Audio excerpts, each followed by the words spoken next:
په ویډیو کې زه غواړم تاسو ته دوه نوي شیان در وښیم. یو دا چې رایټ ټو لیفټ څنګه ولیکئ او بل د لیفټ یعنې په د انګریزي خط سره کوم ولیکئ د چپه نه راسته ته او د راسته نه چپه ته پښتو یا دري خطونه یا عربي خط سره کوم ولیکئ. نو په معمول شکل دغه د مایکروسافت پروګرامونه ټول د چپې خوا نه شروع کړه د ښۍ خوا ته روان وي. مثلا که چیرې تاسو لیکئ فکر وکړئ افغانستان نو تاسو به د چپه خوا لیکئ. صحیح شو؟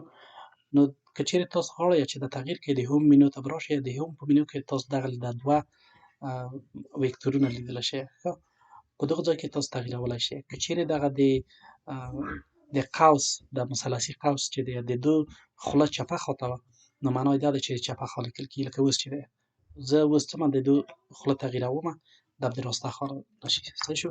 اوس هم لیکم د چپه خوا مګر کیبورډ کې باید دا زه تغییر کړمه ژبه باید زه واړومه او افغانستان ولیکمه. نو دا تاسو کړلی شئ چې چپه او راسته تغییر کړئ. رایټ ټو لیفټ and لیفټ ټو رایټ.